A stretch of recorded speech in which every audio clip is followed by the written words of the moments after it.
After an extended hiatus necessitated by the deadly coronavirus, it's back to school for millions of learners nationwide. For at least 3 months, the education sector fell victim to the harsh reality brought about by the pandemic.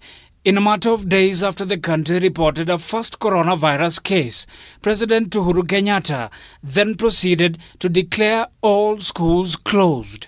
And though for months students were forced to adapt to the new normal, forced to study at home, while those capable making use of technology to further their studies, it would appear the long wait for a sense of normalcy to return is finally upon us. Following stakeholders' consultations in the education sector, the Ministry of Education, jointly with the Ministry of Health, issue and publicize guidelines on a gradual and progressive return to normalcy in the education sector by the third term, that is, from the 1st of September 2020. Yesterday, Education Cabinet Secretary Professor George Magoha revealed the final report on a back-to-school strategy, which he presented to the President.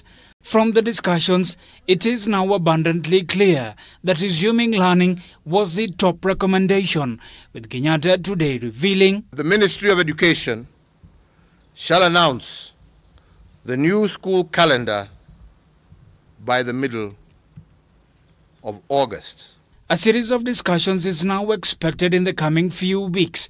Details on how the school calendar will be scheduled is yet to be established. However, earlier last month, Magoha intimated that a resumption to learning would entail picking up things where they left it off back in March. With the third and final term in an academic calendar traditionally commencing in September, and candidates in both primary and secondary school sitting for their national exams in the last few months of the year, it is still uncertain whether this will remain as early as scheduled.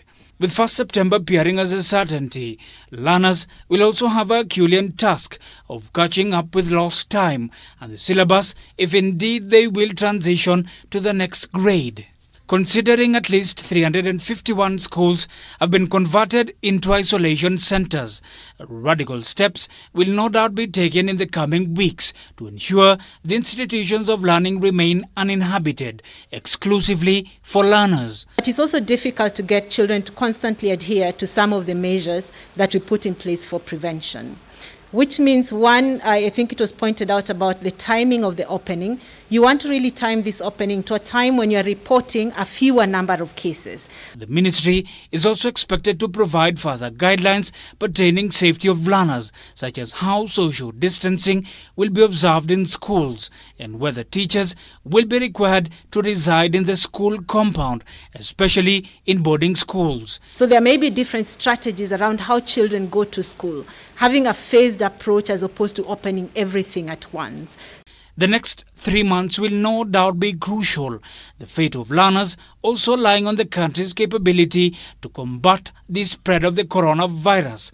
For the education sector, however, this is a huge win, one that we must tread carefully to actualize. Shukri Wachu, K24 TV.